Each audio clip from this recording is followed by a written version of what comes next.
Ma kohe armastan neid oma hommikuid. Ees ootab tegus päev ja ega Elektrikaametis ei olegi sellist väsitavat rutiini. Las see puder olles kas või igal hommikul.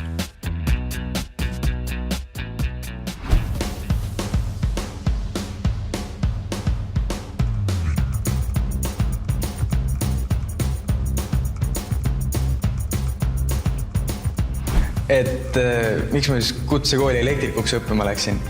No, see tundus kohe siuke amet, millel võiks terve elu särts sees olla. Aga tõsiselt, see annab sulle nii palju erinevaid võimalusi. Sa töötad kas üksinda või lähed kuhugi ettevõttesse. Elektrikuid on igas majas vaja.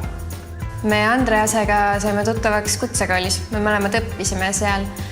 Inimestena me oleme pigem sellised kahe jalaga maa peal. Aga temal on mõnikord turnimist ka. Üks õige amet peab olema praktiline ja huvitav. Ja Andreast see elektrivärk tõesti köidab. Andres on lahtise peaga. Ausõna. No, tegelikult on meil see kollektiiv ka juba päris suureks kasvanud ja mõnele elektrikule lausa sobib selline kindlalt paika pandud tööülesanded ja graafik.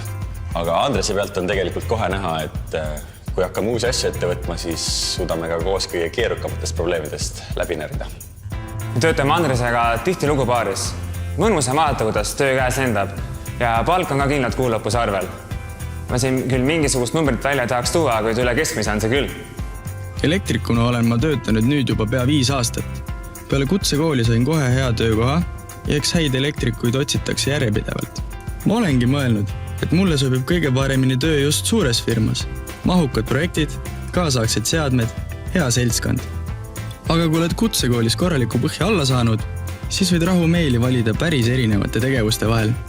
Iga päev õpid midagi juurde. Ega elektrikutöö pole ainult kaablite ja arvestite paigaldus. Näiteks käitamine tähendab paigaldatud elektriseadmete ja võrkude töös hoidmist, ning see on päris tõsine asi. Võib-olla võtangi haridust ja uuesti alge alla, teen kõrgharidus ära ja saan elektriinseneriks. Häid elektrikuid on alati tarvis. Ja Elektrikaamet selles mõttes on ka eriline, et töökeskkondi, kus seda vaja läheb, on ikkagi seinast seina. Ja kui on loogilist mõtlemist ja füüsilist vastupidamist ja ka tahtmist loomulikult, siis on see raudselt amet terveks eluks. Ma ei tea, ikka on plaanis. Ta ei ole mingi tuulepea. Töökoht on korralik ja sisse tuleb ka ja ma ei kujutaks ette, et mees ei oskaks oma kätega lampi lakka panna. Me oleme tõesti Andresega rääkinud, et kunagi võiks kindla peale oma firma teha. Praegu oleme aga rahul, seltskond on hea, arenguvõimalusi jätkub.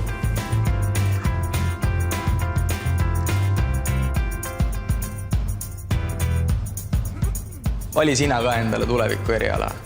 Mine kutsekooli ja õpi elektrikuks.